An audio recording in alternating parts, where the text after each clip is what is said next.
প্রেমের টানে সুদূর তুরস্ক থেকে শাহজাদপুরে ছুটে এসেছেন তুরস্কের এক যুবক মোস্তফা ফাইক। নগদ 1,30,000 টাকা দেনমোহরে বিবাহ বন্ধনে আবদ্ধ হয়েছেন সিরাজগঞ্জের শাহজাদপুরে মেয়ে মল্লিকা খাতুনের সঙ্গে। প্রণয় থেকে পরিণয়ে এ ঘটনায় খুশি পরিবারের সবাই। সেই সাথে এ ঘটনায় এলাকায় ব্যাপক চাঞ্চল্য সৃষ্টি হয়েছে। বাড়ির কাছে করো মিয়ার বিয়ে হয়েছে, জামাই তোমরা দেখবো বিদেশি জামাই, এই শুনতেছি তো কোনে তুরস্ক না কোনে একিন কর। সোমবার সকালে ঢাকার একটি আন্তর্জাতিক বিমানের মাধ্যমে বাংলাদেশে এসে পৌঁছান এই তুরস্কের যুবক মোস্তফা ফাইক। এ সময় মোস্তফার সাথে বাংলাদেশে আসেন তার মামা মুসা। ঢাকার বিমানবন্দর থেকে সরাসরি মোস্তফা ফাইকের প্রেমিকা মল্লিকা খাতুনের বাড়িতে এসে পৌঁছান এই তুরস্ক যুবক। মোস্তফা তুরস্কের ইস্তাম্বুলের বাজদার এলাকার বাসিন্দা বাহারিস আবাসের বড় ছেলে। গতকাল রাতেই স্থানীয়ভাবে তাদের বিবাহ সম্পন্ন হয়।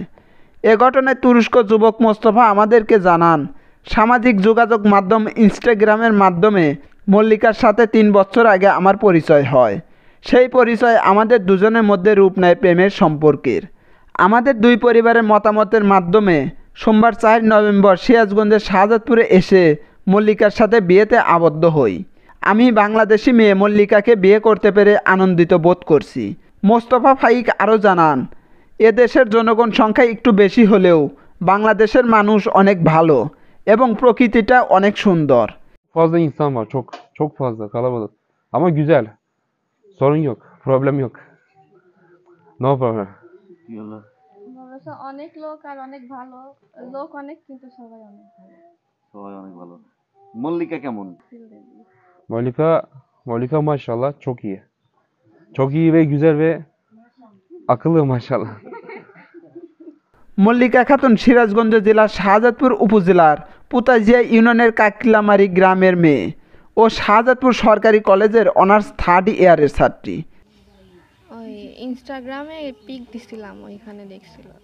তারপরে ওই বলছে যে বিয়ে করবে। আমি অত সিরিয়াসলি নেই নাই, এমনি মজা করে বলছিলাম যে তাহলে বাংলাদেশে আসা লাগবে। পরে ওরা আসছে। সবাই দোয়া করবেন আমাদের জন্য। মল্লিকা খাতুন আমাদেরকে আরও বলেন, মোস্তফা আমাকে ভালোবেসে আমার জন্য সকল বাধা পেরিয়ে বাংলাদেশে এসেছেন। সুখ দুঃখে আমরা দুজন একসঙ্গে থাকতে চাই। এ ঘটনায় পরিবারের সদস্য এবং স্থানীয়দের মধ্যে ব্যাপক উচ্ছ্বাস দেখা গেছে। তারা জানান মেয়েটি শিক্ষিত এবং একটু একটু তুরস্কের ভাষা শিখে নিয়েছেন। বিদেশ থেকে অনেকে এসে বাংলাদেশে বিয়ে করেছে। এ ঘটনা বিভিন্ন এলাকায় ঘটলেও আমাদের এলাকায় এই প্রথম। কালকের থেকে অন্ত হাজার হাজার মানুষ মাজলা কাইখানামারি বারবেল বিভিন্ন মানুষ যেখানে যারা শুনেছে সবাই এসে দেখে যাচ্ছে। কাল আসছে সবার সাথে নামাজ পড়তে গেছে, সবার সাথে মেলামেশা করতে, সালাম কালাম সব বিষয়ই ভালো।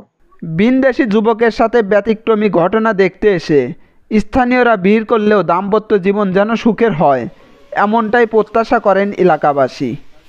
আল্লাহ ভরসা, আগে আল্লাহ পাশে 10 জনের দোয়া, জামাই মেয়ে যেন সুখী থাকে, জীবন জীবনের সুখ যেমন দাফন করে।